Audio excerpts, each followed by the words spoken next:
Good morning, all of you. In today's lecture, we will discuss about another important law, that is the Graham's law of diffusion. So let's start today's lecture. So first definition is the diffusion. Before discussing in detail about the Graham's law of diffusion, we must have the knowledge of two very simple terms, that is the diffusion and the effusion. So first of all, we will discuss about the diffusion. Diffusion means the process of movement of the particles, solvent, or mainly we use that particular term for the gaseous particles. So the process of movement of the solvent particles, that solvent may be the gas here, from their higher concentration to their lower concentration without any type of membrane is called as the diffusion. बीच में कोई membrane भी नहीं, particles move करेंगे from their higher concentration to their lower concentration, as you can see in that particular diagram. First of all, the red color particles are present at the bottom of the container. After that, you can see the movement. There occurs the movement of both particles, that is the blue color particle and the red color particles, from their higher amount, from the position where they are present in larger amount to their position where they are present in the lesser amount. So the movement of these particles takes place from their higher concentration to their lower concentration, and that process is called as the diffusion. You can see also here, that is the diffusion across the membrane. Here the particles are moving from their higher amount to their lower amount. You can see the violet color particles which are present in larger amount inside, and they are moving towards that side where their concentration is very less. So that process is the diffusion. You can also see in the next diagram, if you have a bottle, देखो scent bottle or any other bottle, if you open that bottle, the particles will come out, because in the outside environment, the concentration of these particles is very less, and the particles which are present in the bottle are in higher concentration. So on opening of the bottle, the movement of the particles will surely be takes place. Now the term is the effusion. If the diffusion process takes place through a small pore, then process called as the effusion. That is the slight difference between the diffusion and the effusion. So the diffusion through a small pore is called as the effusion. You can see if you open the bottle, these green type of particles, they are coming out through that small pore. So the process is the effusion. So that is the extended term for the diffusion. That is also the diffusion. But if that diffusion takes place through a small pore, then only then it is called as the effusion. तभी आप इसको effusion कहते हैं. You can also see in the next diagram, you have a balloon. If you cause a small puncture in the balloon, then what will happen? The air will comes out from the balloon.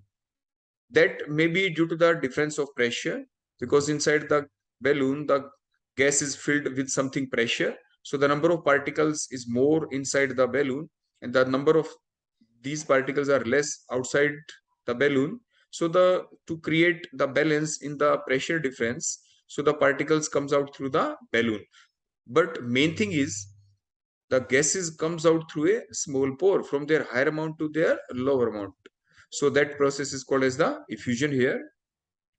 You can see the coming out of the gas through that particular cylinder के अंदर ये small यहाँ पे gas leakage है.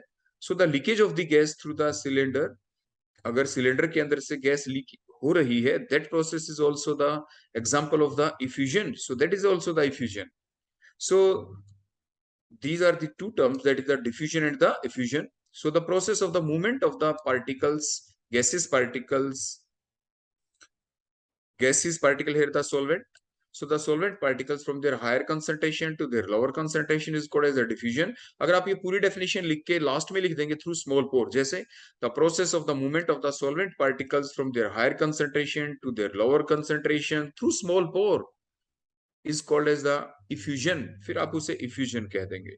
आप ऐसा भी लिख सकते हैं effusion की definition में, और simply you can write the diffusion through a small pore is called as the effusion, depending upon the number of the marks. यानी वो क्वेश्चन कितने मार्क्स का है. अगर वो 1 मार्क का नहीं, थोड़ा ज्यादा मार्क्स का है, effusion की definition आ गई, तो आप डिफरेंट एग्जांपल देने के साथ साथ definition कंप्लीट लिखते हैं. So that is about the term diffusion and the effusion. Now we come across the our main law, that is the Graham's law of diffusion. So that Graham's law of diffusion is given by the scientist, that is the Thomas Graham, in the year 1831. It states that the rate of diffusion of the gases are inversely proportional to the square root of their density. Means inversely proportional है.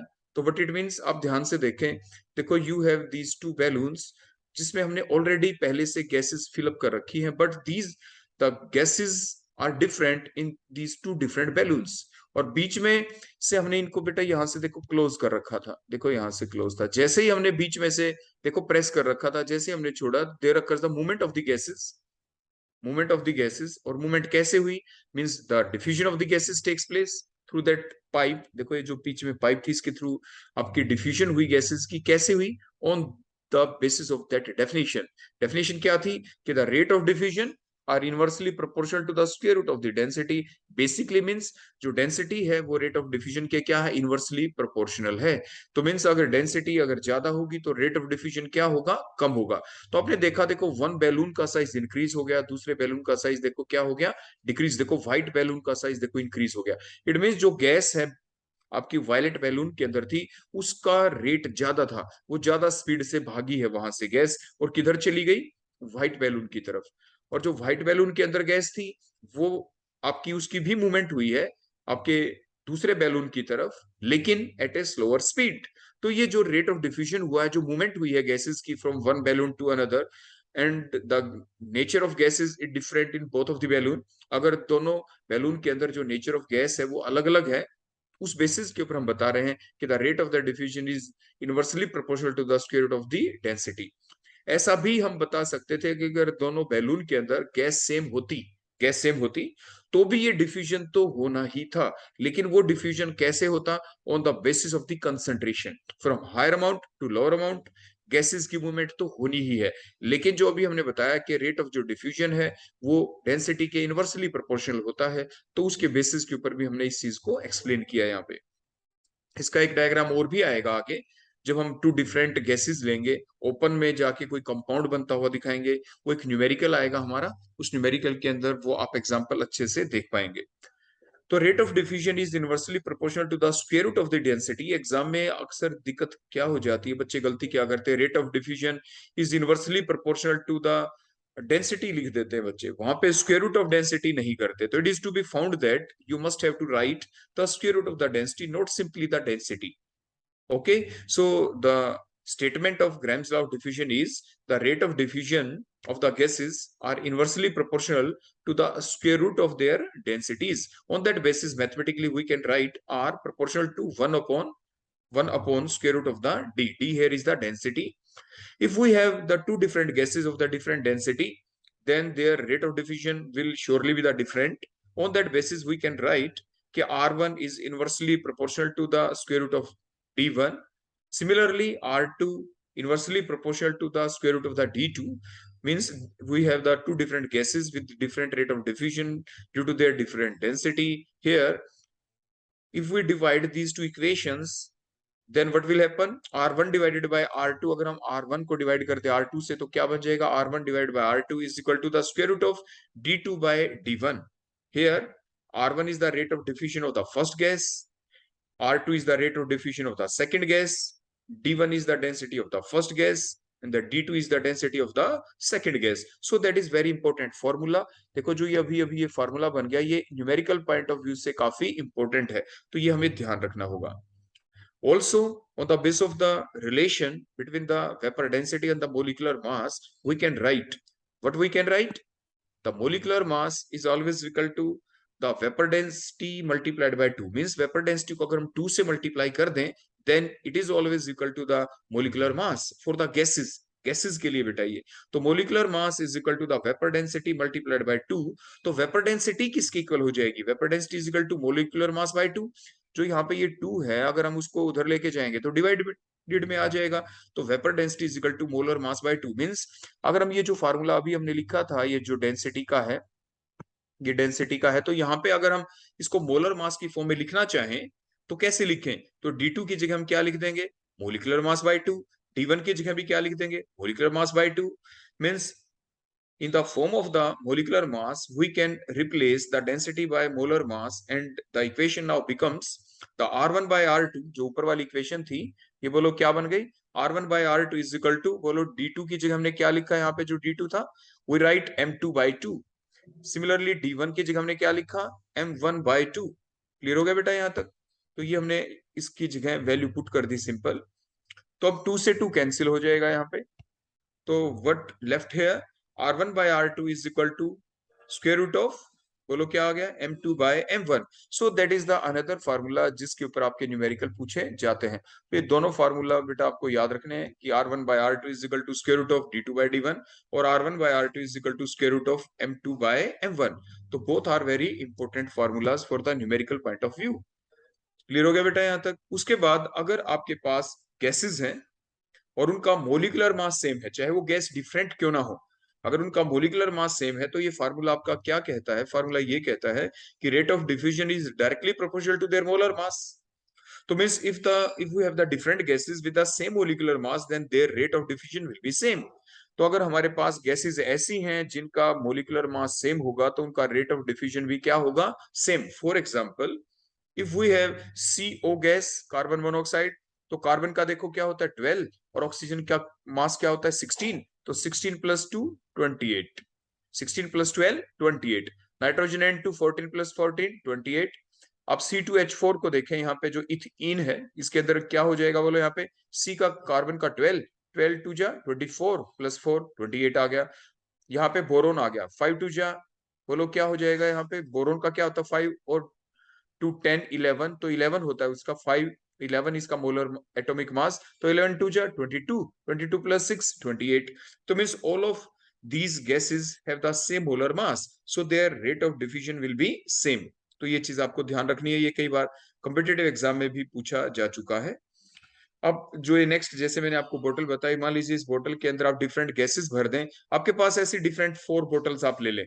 एक बोतल में आप CO fill up कर दें, दूसरी में N2 कर दें, थर्ड में C2H4 कर दें, नेक्स्ट में B2H6 फिलअप कर दें, और all and open these all the बोतल at the same time, then the rate of diffusion will be same. सभी के अंदर बिल्कुल सेम होगा रेट ऑफ डिफ्यूजन. तो नेक्स्ट हम देखेंगे बेटा effect of the temperature on the rate of diffusion.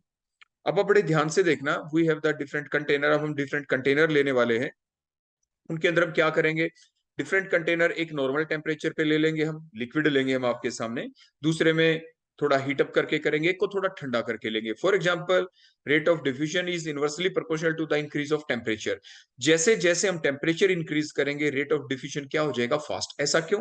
क्योंकि जैसे हम टेम्परेचर इंक्रीज करेंगे तो क्या होगा, what will happen, with the increase of the temperature the kinetic energy of this particle will increase, so the movement of the particle will also increase. क्योंकि kinetic energy का formula क्या होता है, the kinetic energy is always equal to half mv square. Half mv square means we heat up, the temperature will increase. The kinetic energy is directly proportional to the temperature. ये temperature के directly proportional होती है. Kinetic energy is the factor of, kinetic energy is the function of temperature. तो means temperature increase, kinetic energy increase, kinetic energy increase means the velocity increase. तो means velocity increase हो जाती है particle की, तो kinetic energy increase हो जाती है. तो means rate of diffusion means movement of the particles, तो रेट ऑफ डिफ्यूजन भी इंक्रीज हो जाएगा. अब ध्यान से देखना, ये हमारे पास पहला डायग्राम देखो, नॉर्मल टेम्परेचर के ऊपर हमने ये ले रखा है. देखो मूवमेंट ऑफ द पार्टिकल्स इसमें देखें, दूसरे के अंदर आप देखें, देखो ये नॉर्मल, और सेकंड के अंदर देखो कोल्ड मीडियम है, और थर्ड के अंदर आप देखिए हॉट मीडियम है. अब बड़े आराम से आप इनकी मूवमेंट्स देखेंगे, कंपैरिजन देखना. जो हॉट होगा उसके अंदर जो मूवमेंट होगी, जैसे ही हम हॉट के अंदर ऐड किया, देखो ऐड किया ना, अभी हॉट में आपने देखा, देखो there occurs the first movement. जो बाहर से हमने डाई या कोई कलर ऐड किया, हॉट लिक्विड था, तो the movement of that dye becomes faster. उसकी जो मूवमेंट हुई फास्ट हुई, कोल्ड के अंदर थोड़ी स्लोअर है, और नॉर्मल के अंदर इन दोनों के बीच की मूवमेंट हो गई. सो that is the difference on the basis of the temperature. Means the rate of diffusion is directly proportional to the temperature. With the increase of the temperature, the movement of the particle become more. Next, Graham's law of diffusion, जो rate of diffusion है, वो सिर्फ density के ऊपर depend नहीं करता, वो सिर्फ मोलिकुलर मास के ऊपर डिपेंड नहीं करता, वो सिर्फ टेम्परेचर के ऊपर डिपेंड नहीं करता. So you can say these are the different factor which affects the rate of the diffusion. The rate of diffusion is affected by the density of the gas. Rate of diffusion is affected by the molar mass of the gas. The rate of the diffusion is affected by the temperature. Similarly, the rate of diffusion may also be defined on that particular way. The rate of diffusion is always equal to, is also equal to the volume of the gas diffuses per unit time. Rate of diffusion को हम कुछ ऐसे भी लिख सकते हैं कि how much gas diffuses out in a particular unit of time, या पर यूनिट टाइम, एक सेकंड में कितनी गैस बाहर निकल गई किसी कंटेनर से, वो उसका रेट ऑफ डिफ्यूजन कहलाता है. For example you have the different container. अगर आपके पास डिफरेंट कंटेनर हैं, देखो फॉर एग्जांपल हम ऐसा कर दें कि अगर हम बैलून ले लें बेटा, देखो इस टाइप से, first balloon, that is the second balloon, now that is the third balloon, और सभी का वॉल्यूम आप सेम मान के चले, volume we, volume we, volume we. Clear हो गया बेटा. उसके बाद इसमें हमने डिफरेंट गैसेस भर दी, A gas, B gas and the C gas. Clear हो गया बेटा. उसके बाद हमें क्या करना है कि अगर हम इसमें से गैस की लीकेज करवा दें किसी तरीके से, तो मान लीजिए यहाँ पे साइमल्टेनियसली हमने इसको पिन अप कर दिया, इसको पिन अप कर दिया, इसको पिन अप कर दिया. उसके बाद क्या हुआ कि आपको ये देखना है कौन एकदम से, किसका साइज एकदम से रिड्यूस हो गया जल्दी से. तो जिसके अंदर से रेट ऑफ डिफ्यूजन फास्ट होगा उस वो एकदम से छोटा हो जाएगा बैलून. जिसमें रेट ऑफ डिफ्यूजन धीरे धीरे होगा वो बैलून वो भी छोटा होगा, लेकिन आफ्टर सम टाइम होगा. So means what is the rate of diffusion? Rate of diffusion of a gas is equal to the volume of the gas diffuses per unit time. अगर हम टाइम इक्वल कर दें, अगर हम ये देखें 1 second, 1 second, 1 second, 1 second का हम टाइम दे दें और 1 सेकेंड में देखेंगे कि किस बैलून का साइज सबसे छोटा हो गया. अगर हमने पहले इक्वल साइज कर रखा है तो जिसका साइज सबसे छोटा हो गया उसके अंदर से गैस क्या निकली है, वो जो टाइप की गैस हो, चाहे वो ए, बी या सी में से, उस गैस का रेट ऑफ डिफ्यूजन क्या था, ज्यादा था. तो rate of diffusion is also equal to the volume of the gas diffuses out per unit time. Means we can write R is equal to V by T. V is the volume of the gas, T is the time. So for the different type of gases, we can write, for the first type of gas, we can write R1 is equal to V1 by T1. For the another gas, we can write R2 is equal to V2 by T2. If we divide these two equations, means R1, if we divide R1 by R2, then we can write R1 by R2 is equal to, R1 की value ऊपर put कर दी हमने V1 by T1, और R2 की value हमने नीचे put कर दी R2 की जगह V2 by T2. So that is a formula जिसके बेसिस के ऊपर भी आपके न्यूमेरिकल पूछे जा सकते हैं. और फर्दर हमने पीछे सीखा ही था, तो R1 डिवाइडेड बाय R2 किसके इक्वल हो गया, that is equal to V1 by T1 divided by V2 by T2, and it's also equal to the square root of D2 by D1, and it's also equal to the square root of M2 by M1. Clear हो गया बेटा. Further अगर हम कुछ condition apply कर दें यहाँ पे, देखो जो अभी हमारा फार्मूला था कि rate of diffusion is equal to V by T, और जो अभी अभी हमारा ये फार्मूला आ गया R1 by R2 is equal to V1 by T1 divided by V2 by T2.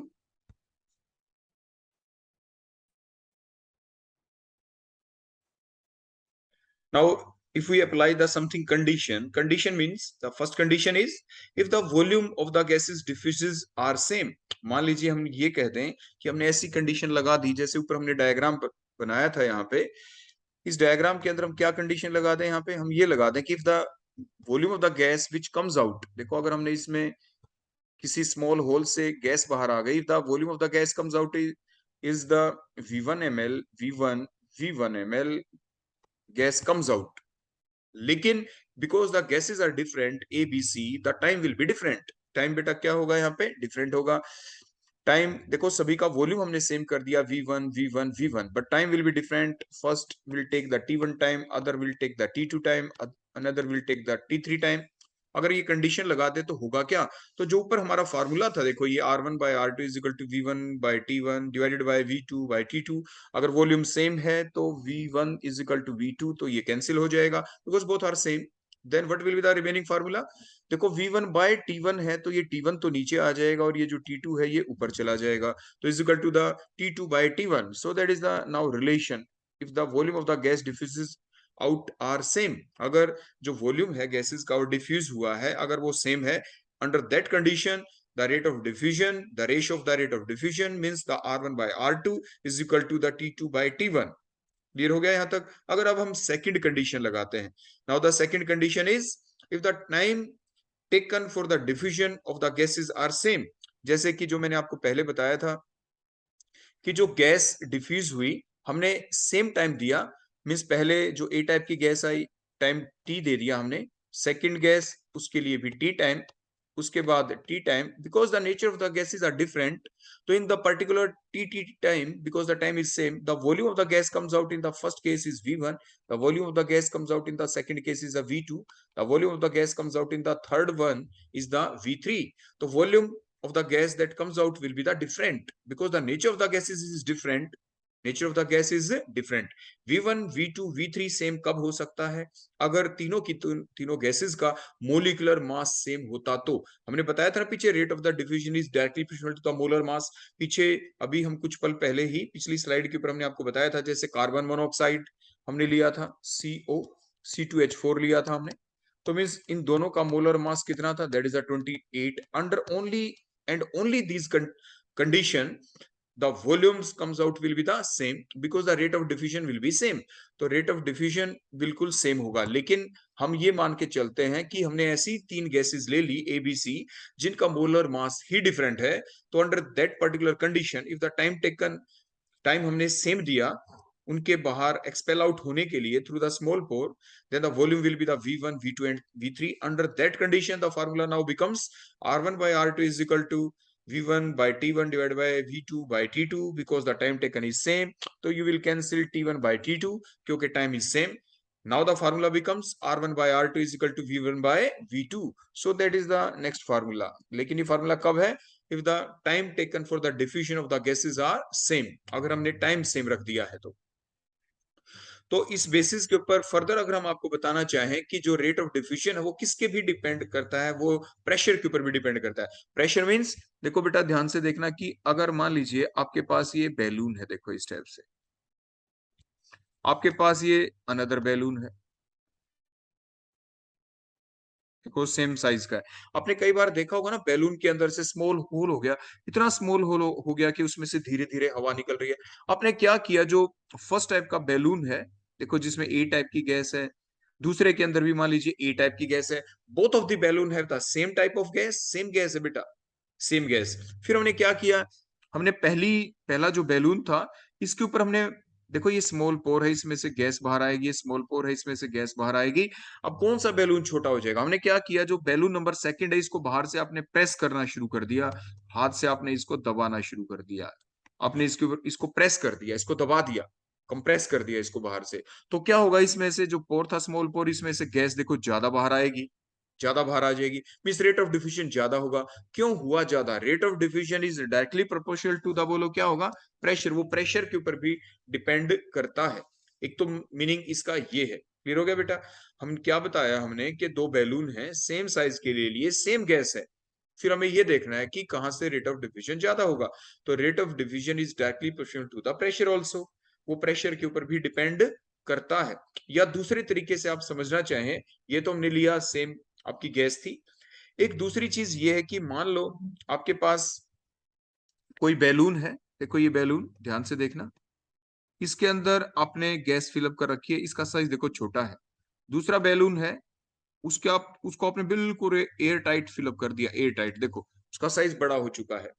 तो मीन्स इसके अंदर इसको आपने एयर टाइट, बहुत ज्यादा इसमें गैस फिलअप कर दी, मोर अमाउंट ऑफ गैस है, इसमें भी आपने पोर कर दिया, इसमें भी पोर कर दिया, इसमें से गैस आएगी, इसमें से भी गैस आएगी। इसके अंदर क्योंकि लेस अमाउंट ऑफ गैस है पहले में, तो जो गैस स्ट्राइक करेगी on the inner wall of the balloon, that pressure will be less. इसके अंदर जो प्रेशर होगा वो यहाँ पे लेस होगा, because pressure is directly proportional to the number of the moles, less will be the number of moles inside the balloon, less will be the internal pressure। यहाँ पे आपने ज्यादा गैस फिलअप कर रखी है इसके अंदर, तो अब जो इनर वॉल के ऊपर जो फोर्स एक्सर्ट होगा यहाँ पे, that will be more, means more pressure. तो प्रेशर यहाँ पे क्या होगा, आपका ज्यादा होगा। तो आपने पहले पढ़ा था डिफ्यूजन का मतलब the movement of the particles, movement of the gases particle, movement of the gases particle और the solvent particles, solvent here the gas. तो कहां से कहां पे, from their higher amount to their lower amount. तो जो कंसंट्रेशन का जो डिफरेंस है वो आपके बैलून और एक्सटर्नल जो इन्वायरमेंट है, देखो यहाँ वाला, उसके बीच में यहाँ पे डिफरेंस कम है और यहाँ पे डिफरेंस क्या हो गया, ज्यादा। तो यहाँ पे गैस इजीली बाहर आएगी, उसका रेट ऑफ डिफ्यूजन क्या होगा, यहाँ पे ज्यादा होगा, क्योंकि इंटरनल प्रेशर यहाँ पे ज्यादा है। तो because of that the gas will comes out with the greater thrust, greater force के साथ वो बाहर आएगी।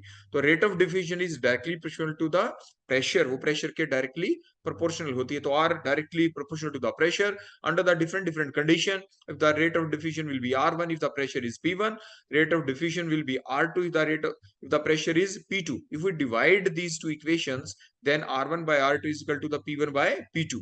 So that is the next formula. Further जो प्रेशर है, जैसे मैंने आपके सेकंड डायग्राम में बताया, वो नंबर ऑफ मोल्स के डिपेंड करता है।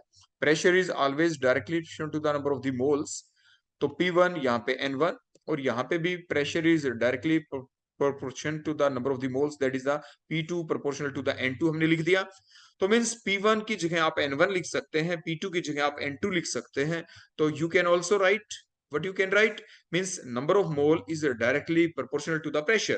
More the number of the moles, more will be the pressure exerted. तो means N1 R1 proportional to the N1, R2 directly proportional to the N2.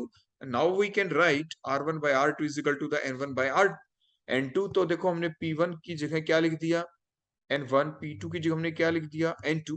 So that is the formula here. तो जितने भी फार्मूले अभी तक हमने बताए, उनको अगर हम इकट्ठे लिखना चाहें तो हमारा कंक्लूजन क्या बन जाएगा? Conclusion is that on the base of the definition the rate of diffusion is inversely proportional to the square root of the density. On that basis, R1 by R2 is equal to the square root of D2 by D1. On the basis of the molar mass, R1 by R2 is also equal to the square root of M2 by M1. R1 by R2 is also equal to V1 by T1 divided by V2 by T2.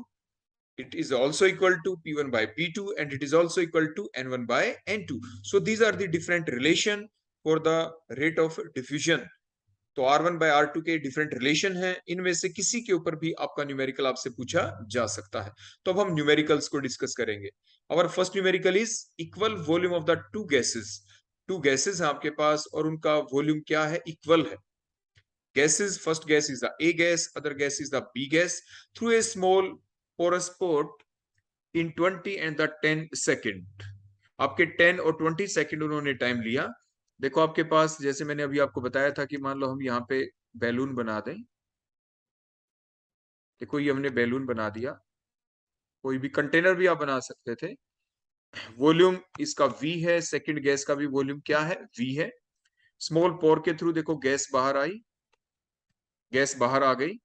तो equal volume of the gases जब बाहर आती है तो it takes the first one takes the 20 second, the another will take the 10 seconds to comes out. ये सारी gas मान लीजिए बाहर आ गई, तो फर्स्ट गैस ने टाइम लिया 20 सेकंड, सेकंड गैस ने टाइम लिया 10 सेकंड।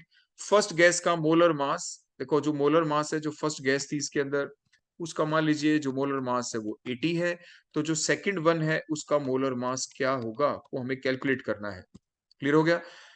तो जो गैस नंबर, फर्स्ट गैस का नाम ए गैस थी यहाँ पे, और सेकंड वाली का नाम क्या था बेटा यहाँ पे? That is a B gas. First one वाले का मोलर मास m1 से रिप्रेजेंट कर, that is 80। It will take the time t1, that is 20 second. Second का मोलर मास m2 जो हमें कैलकुलेट करना है, it times taken, that is a t2, that is a 10 second. Volume become same, v1 is equal to v, v2 is also equal to v।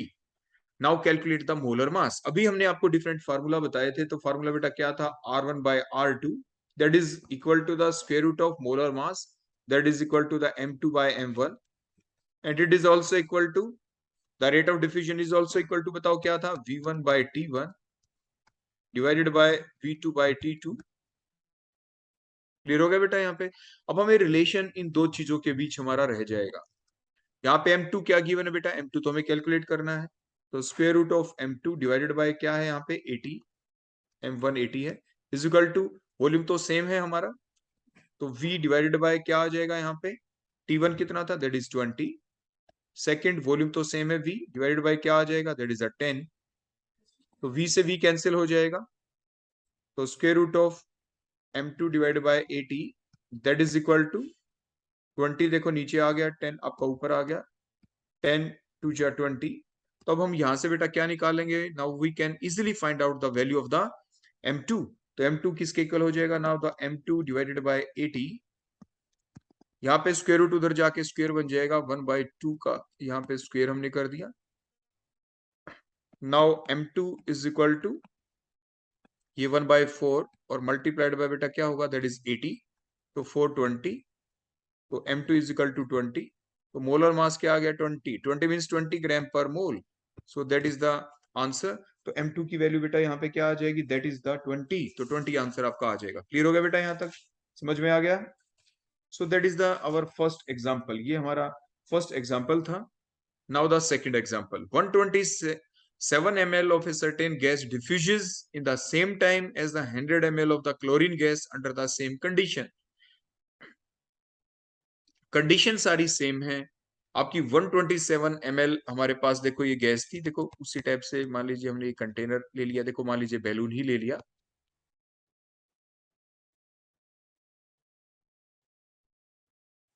पहले वाले में 127 ml gas है, second में 100 ml gas है। 127 ml of a certain gas, हमें ये नहीं पता कि ये गैस है कौन सी, इसके नेचर का हमें नहीं पता, लेकिन जो सेकंड गैस है that is the chlorine gas, that is the Cl2 gas. They both of them will take the same time, इन्होंने टाइम बिल्कुल सेम लिया, टाइम टेकन इज सेम, यहाँ पे टाइम टी है तो यहाँ पे भी टाइम बेटा कितना लिया, that is the T time. तो जो सेकंड गैस है दैट इज द आपकी क्लोरीन गैस, इसके मोलर मास का हमें पता है, क्लोरीन को बेटा आप कैसे लिखते हैं, दैट इज द 17 और यहाँ पे 35, तो कितना आ जाएगा 35। अगर एटॉमिक मास की फॉर्म में लिखे तो एग्जैक्ट लिखे 35.5, तो आप 35 टू जा, क्योंकि Cl2 70 लिख सकते हैं, या 71 35.5 अगर आप इसको एज्यूम करते हैं, एग्जैक्ट अगर एटॉमिक मास लिखते हैं तो average atomic mass is the 35.5, तो आप 71 लिख देंगे यहाँ पे। क्लियर हो गया बेटा यहाँ पे? तो अब सिंपल फार्मूला था, बोलो क्या था उसी टाइप से, R1/R2 that is equal to the square root of m2/m1 and it is equal to rate of diffusion किसके इक्वल था, V1/T1 is equal to divided by V2/T2, so that these are the relation. तो पहले वाले के volume को आप V1 मान लें, दूसरे वाले के वॉल्यूम को V2 अगर आप मान लें, तो V1 is equal to 127, V2 is equal to 100। पहले वाले का जो मोलर मास है उसको आप m1 मान लें, तो ये हमें निकालना है, दूसरे वाले के मोलर मास को m2 मान लें तो वो हमारे पास 71 है, दैट इज द 71। देखो इस चीज से कंफ्यूज मत होना कि सर हमेशा सेकंड जिसकी वैल्यू निकालनी हो उसको तो हम यानी 2 मान के चलते हैं m2, तो अगर आप वैसा करना चाहें तो वो कर सकते हो। देखो अगर हम क्लोरीन को चलो V1 मान लेते हैं, V1 100 ml, m1 71, अब ठीक है बेटा, और V2 इज इक्वल टू 127 और m2 हमें निकालना है, that is the question mark हमने लगा दिया, तो आप इसको निकाल सकते हैं आराम से। तो ये हमारा देखो ये रिलेशन था, तो m2 हमें निकालना है, तो square root of m2 divided by m1 कितना है, that is 71 is equal to, volume दोनों का डिफरेंट है, तो V1 का बेटा कितना है, that is the 100 divided by time taken is t, second का वॉल्यूम बेटा कितना है, that is the 127 divided by the time, that is the t here, t से t कैंसिल हो जाएगा आपका, तो m2 divided by 71 is equal to 100 divided by 127, उधर जाके बेटा ये स्क्वायर बन जाएगा, देखो ऐसे। उसके बाद आपको m2 निकालना है, तो m2 इज इक्वल टू 100 का स्क्वायर आप कर देंगे इधर, डिवाइडेड बाय 127 का भी आप स्क्वायर कर देंगे, दोनों का स्क्वायर बेटा, और मल्टीप्लाइड बाय क्या कर देंगे 71। और जब आप इसकी कैलकुलेशन करेंगे बेटा, तो कैलकुलेशन के बाद आपका आंसर आएगा, यहाँ पे आप करके देख लेना, the answer will comes out to be the 44, almost nearly equal to the 44। तो ये आप कैलकुलेशन कर लेंगे, आपका आंसर आएगा 44 ग्राम per mole, gram per mole, because the that is the definition of the mole, कि the amount of the substance which is present in 1 mole of, in एक mole के अंदर कितना ग्राम मास है 1 मोल का, that is called as the molar mass, so that is the molar mass, so that is the question number second. Next example लेंगे अब हम, through the two ends of the glass tube of length 200 centimeter, hydrogen chloride gas and ammonia gas are allowed to enter. At what distance ammonium chloride will first appears? Ammonium chloride कहाँ पे first appear होगी? तो बेटा आप सबसे पहले नीचे एक ये वीडियो देखेंगे आप, इससे आपको कुछ क्लियर होगा, देखो ध्यान से देखना बेटा।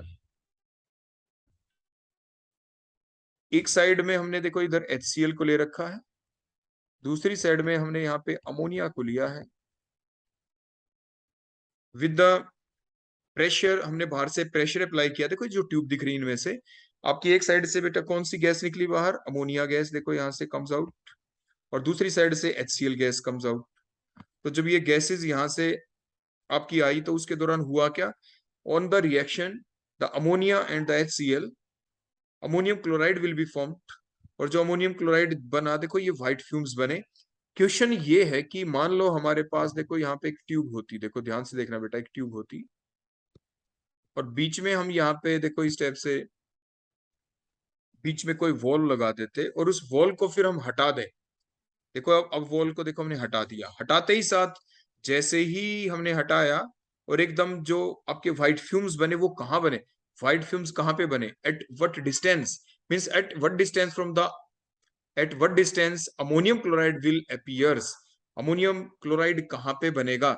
जो ये ट्यूब है देखो इतनी बड़ी, देखो ये लंबी बेटा जो ट्यूब है, अगर इस ट्यूब की लंबाई बेटा कितनी है, दैट इज द 200 सेंटीमीटर। देखो ये इसकी लंबाई है, क्लियर हो गया बेटा। अगर इतनी इसकी लंबाई है तो मान लीजिए फ्यूम्स कहीं ना कहीं तो बने हैं, जहां पे भी फ्यूम्स बने हैं किसी भी एक साइड से हम उस डिस्टेंस को मेजर करके चलेंगे। और अगर हम ये मान के चले इसमें कि किसी एक एंड के ऊपर आपके कहीं ना कहीं आपके फ्यूम्स जो बने किस एंड के ऊपर बने, तो अगर हम ये कहें कि यहां से ये चली कुछ डिस्टेंस के ऊपर और मान लीजिए ये डिस्टेंस बेटा x है, डिस्टेंस जहां पे फ्यूम्स बने, तो ये जो दूसरा डिस्टेंस होगा बेटा ये कितना बन जाएगा, दैट इज द 200 माइनस में देखो x, ये इतना डिस्टेंस होगा। तो हमें ये देखना है हमारा क्वेश्चन क्या कहता है कि at what distance the ammonium chloride will first appear, ammonium chloride वहां पे बनेगा जहां पे अमोनिया और HCl आपस में मीट करेंगे, आपस में मिलेंगे। तो मीट कहां पे करेंगे वो डिपेंड करता है उनके रेट ऑफ डिफ्यूजन के ऊपर, कि रेट ऑफ डिफ्यूजन किसका ज्यादा है, अमोनिया का ज्यादा है या HCl का। तो rate of diffusion is directly proportional to the square root of molar mass, जिसका मास ज्यादा है उसका रेट ऑफ डिफ्यूजन क्या होगा, कम होगा। तो rate of diffusion is inversely proportional to क्या होता है बेटा, मोलर मास के होता है, क्योंकि rate of diffusion inversely proportional to density का होता है। तो मीन्स आप ध्यान रखें कि रेट ऑफ डिफ्यूजन किसका ज्यादा होगा, जिसका मोलर मास कम है। तो मोलर मास किसका कम है, अमोनिया का आप देखें 14 + 3 17 होता है, जबकि HCl का देखें 1 + 35.5 36.5 होता है। तो मास किसका ज्यादा, HCl का। तो HCl के जो फ्यूम्स है वो धीरे धीरे चलेंगे, धीरे धीरे चलेंगे, और किसके ज्यादा फास्ट चलेंगे, दैट इज द अमोनिया। तो मीन्स जो ये डायग्राम हमने बनाया क्या ये ठीक बना है, नो। हमें क्या लिखना चाहिए यहाँ पे कि जहां पे फ्यूम्स बनेंगे वो कहाँ पे बनेंगे बेटा, वो जो फ्यूम्स बनेंगे किसकी तरफ ज्यादा जाके बनेंगे, HCl की तरफ, क्योंकि HCl तो कम चली ना। तो यहाँ पे आपके फ्यूम्स बनेंगे HCl की साइड में, क्लियर हो गया बेटा। तो because the movement of the HCl will be less and the movement of the ammonia will be more on the basis of the grams law of the diffusion, clear हो गया बेटा। तो अब हम इसको सोल्व करते हैं। तो देखो आपका ये फार्मूला बना कि R rate of diffusion, rate of diffusion of the ammonia, rate of diffusion of the ammonia divided by the rate of diffusion of the HCl, that is equal to the square root of, क्योंकि inversely proportional है molar mass के, तो molar mass of HCl divided by the molar mass of the ammonia, clear हो गया बेटा। अब इसमें आप वैल्यू पुट कर देंगे। मोलर मास ऑफ HCl बेटा कितना है 36.5, क्योंकि हाइड्रोजन का 1 क्लोरीन का 35.5, और मोलर मास ऑफ अमोनिया बेटा कितना हो जाएगा, दैट इज 17। जब आप कैलकुलेशन करेंगे तो you will find that the rate of diffusion of ammonia is equal to, यहाँ पे कैलकुलेशन आप करके देख लेना बेटा, आपका आ जाएगा। सबसे पहले यहाँ पे तो स्क्वायर रूट का आपका बता दे क्या मिलेगा आपको, दैट इज 2.147। जब आप इसका भी स्क्वायर रूट ले लेंगे तो आपका आ जाएगा बेटा 1.465 और multiplied by rate of diffusion of the HCl, clear हो गया बेटा। तो rate of diffusion of ammonia is 1.465 time greater than the rate of diffusion of the HCl, clear हो गया बेटा। यहां तक तो इतनी चीज निकल गई। कहने का मतलब क्या है कि अगर आपका जो अमोनिया है, क्योंकि उसका रेट ऑफ डिफ्यूजन ज्यादा है, तो अगर रेट ऑफ डिफ्यूजन आपका अमोनिया का 1.465 टाइम ग्रेटर है, तो हम क्या कह सकते हैं कि ammonia will travel 1.465 time centimetre in a test tube, या इन ए जो भी आपकी ट्यूब है उसके अंदर, if the HCl travel 1 centimetre. अगर मींस HCl ने ट्रेवल किया 1 सेंटीमीटर तो आपका ये कितना ट्रेवल करेगा बेटा, बोलो what is the movement of that. इसकी जो मूवमेंट होगी वो 1.465 टाइम ग्रेटर होगी, 1.465 टाइम ग्रेटर। मीन्स इसको इससे मल्टीप्लाई कर दें तो बोलो क्या आ जाएगा, 1.465 मल्टीप्लाइड बाय 1।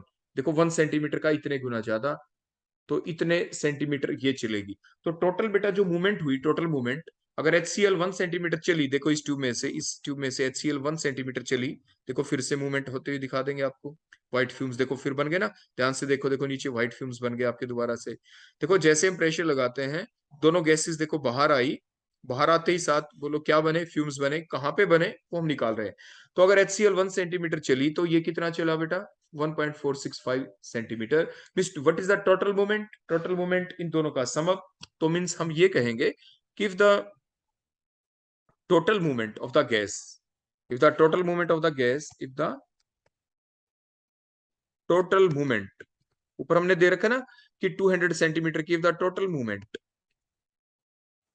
टोटल मूवमेंट बेटा कितनी हुई, 1.465 plus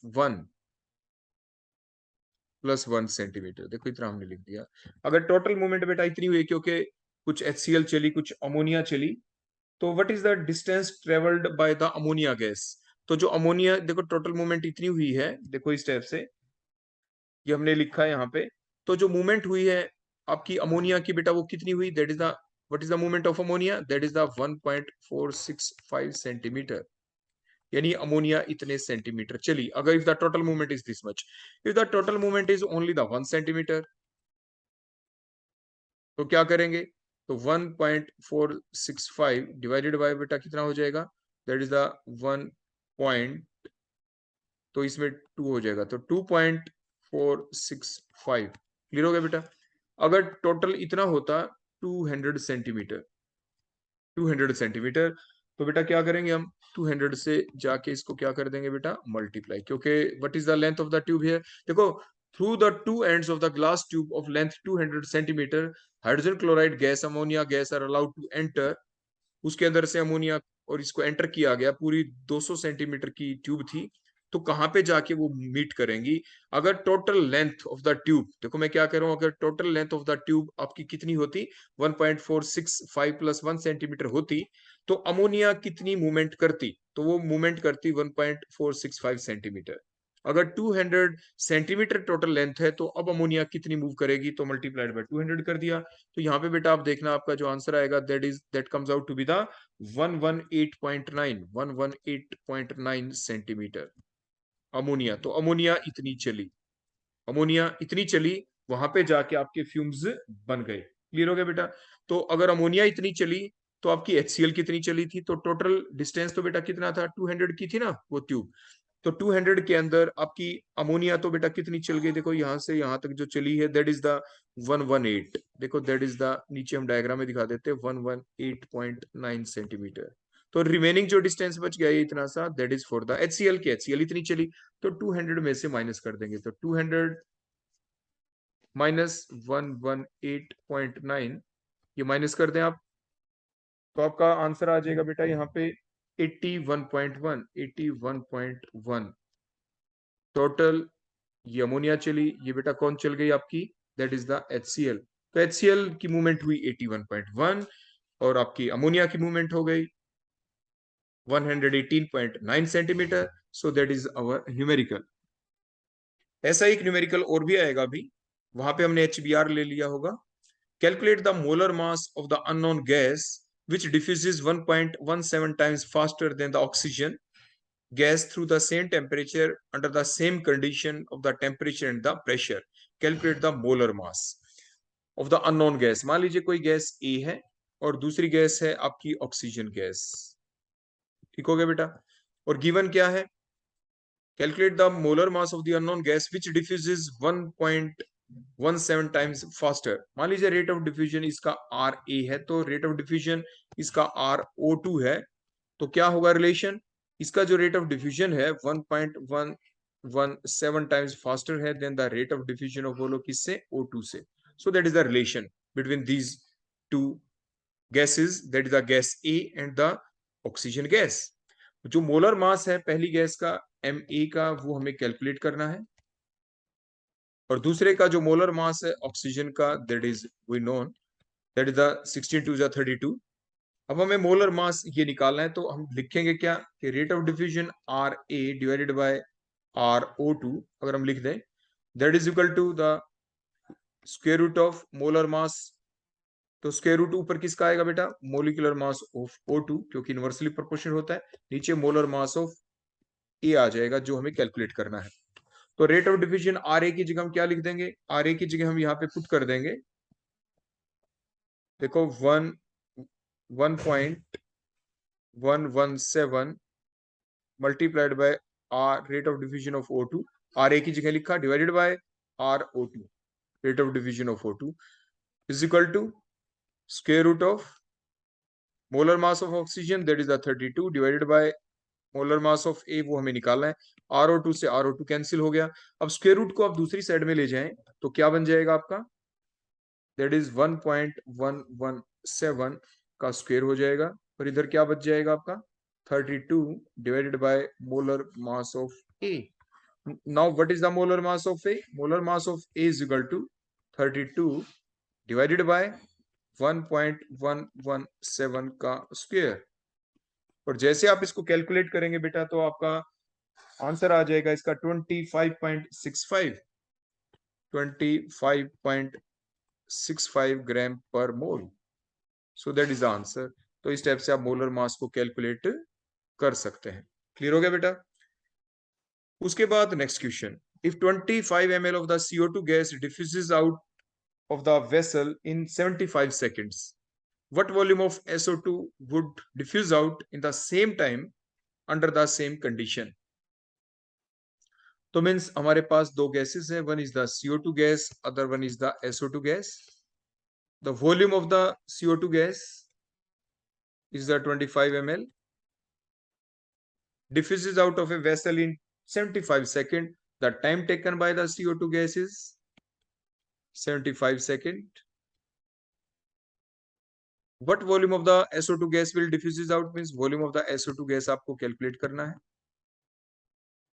Under the same time, what volume of the SO2 gas would diffuses out in the same time? The time taken will be same. That is the 75 second under the same condition. तो आप जानते हैं कि जो rate of जो diffusion है वो किसके इक्वल होता है, rate of diffusion of CO2 divide by rate of diffusion of SO2। अगर आप लिखें that is equal to the square root of their molar mass, means molar mass of ऊपर किसका आएगा SO2 डिवाइड बाय नीचे किसका लिखेंगे molar mass of CO2 is also equal to rate of diffusion is also equal to the volume of the CO2 gas divided by time taken by the CO2 gas V by T, similarly divided by volume of the SO2 gas divided by the time taken by the SO2 gas। तो अब इनके बीच में आपका relation बन गया। अब यहां से आप आंसर आपका बड़ी आराम से निकाल लेंगे, because the time taken is same, तो टाइम से टाइम आपका कैंसिल हो गया। तो मोलर मास ऑफ SO2 का कितना होगा, सल्फर का 32, 16 टू 32, तो 64 हो गया यहाँ पे मोलर मास 64। कार्बन डाइऑक्साइड का 44 इज इक्वल टू,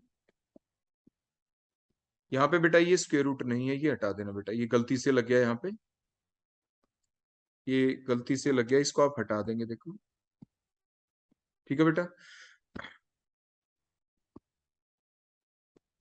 तो equal to volume of the CO2,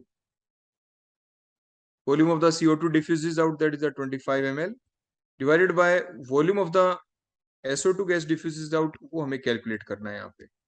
तो आप आराम से इनकी कैलकुलेशन करेंगे। Volume of SO2 will come out to be the, देखो ऊपर हमने आंसर लिख रखा है 20.73 will be the answer.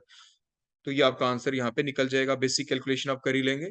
Now the question number 3, uranium isotope have been separated by taking advantage of their different rate of diffusion of the two form of the uranium hexafluoride.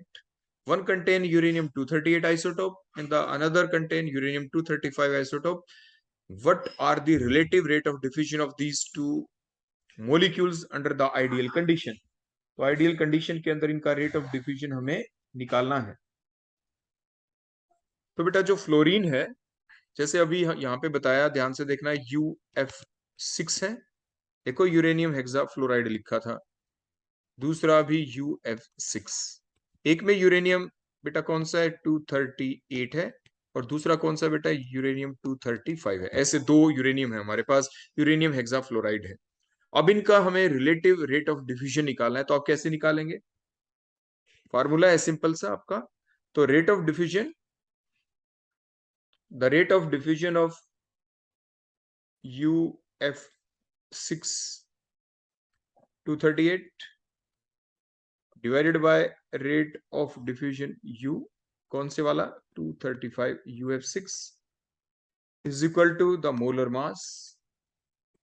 Molar mass ऊपर किसका आएगा, molar mass of uranium 235 UF6 divided by molar mass uranium 238 UF6। Clear हो गया बेटा? अब इसके बाद अगर हम इनका मोलर मास देखें, तो यूरेनियम 235 तो बेटा 235 ही है, प्लस फ्लोरीन। फ्लोरीन का एटॉमिक नंबर बेटा कितना होता है, देखो 9। इसका कितना होता है बेटा, 9। और इसके बाद इसका एटॉमिक मास कितना, दैट इज द 19। क्लियर हो गया? तो 235 प्लस देखो F6 है, तो 19 मल्टीप्लाइड बाय 6, नीचे क्या आ जाएगा, 238 प्लस 19 मल्टीप्लाइड बाय 6। अब हमें इनकी रेशो निकालनी है। आप इजीली इनकी कैलकुलेशन करना बेटा, और आपकी इनकी जब रेशो निकालेंगे, देखो यहाँ पे, now that comes out to be 349 divided by 352, क्योंकि 3 का डिफरेंस है, 235 नीचे 238, डिफरेंस ऑफ 3, तो ऊपर 249 है तो नीचे क्या आ गया, 352। तो आपकी जो रेशियो आ जाएगी यहाँ पे, that comes out to be, जब आप कैलकुलेट करके देखना, answer will comes out to be 0.9957, that will be the answer. और डिवाइडेड बाय नीचे लिखना चाहें तो देखो आपका 1 लिख सकते हैं आप इस टाइप से। क्लियर हो गया? So that is the next question. Next one, the 50 ml of the hydrogen gas takes 50 ml of the hydrogen gas takes 10 minutes to diffuses out of a vessel. How long will 40 ml of the oxygen gas take to diffuse out under the similar condition? Means we have the two type of gases. One is the hydrogen gas, other one is the oxygen gas. Volume of the hydrogen gas which is diffuses out, that is the 50 ml. The time taken by the hydrogen gas to diffuses out, that is at 10 minutes. How long it will take, how long the 40 ml of the oxygen gas, the volume of the oxygen gas which will be diffuses out under the similar condition, that is the 40 ml. What is the time taken by the oxygen gas for the diffusion, that is the, that to be calculated here under the similar condition. Now the rate of diffusion of the hydrogen gas divided by the rate of diffusion of the oxygen gas.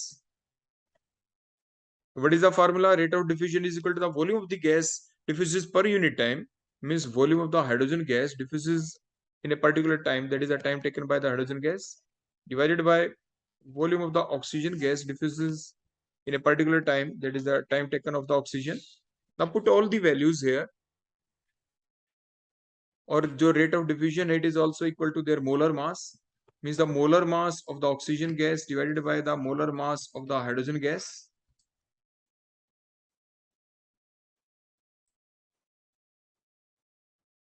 Now put all these values, देखो ये आपका, देखो यहाँ पे ये relation बन गया, ये जो रिलेशन बना है यहाँ पे, इस रिलेशन के बेसिस के ऊपर आपको क्या निकालना है, यहाँ पे आपको निकालना है TO2। देखो time taken by the oxygen, जैसे volume of the hydrogen gas बेटा कितना था, देखो ये रहा 50, देखो 50 डिवाइडेड बाय क्या है, time taken, that is 10 minutes, divided by volume of the oxygen, that is 40, what is the time taken, वही तो हमें निकालना है। क्लियर हो गया?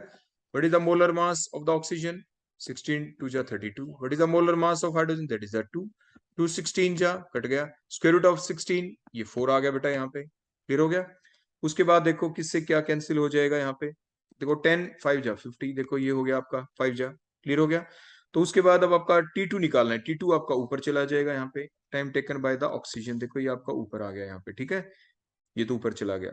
और ये 5 है, 5 8 जा 40, देखो ये नीचे 40 है आपका, T2 ऊपर चला गया, तो 8 जो नीचे है वो दूसरी साइड चला गया, तो 4 multiplied by 8 that is equal to the 32 seconds. 32 second is the answer. Clear हो गया बेटा? तो answer will be the 32 second. तो 32 सेकेंड, या जो मिनट्स में था, सॉरी देखो बेटा ऊपर 10 मिनट्स थे, तो answer will be remain in the same units.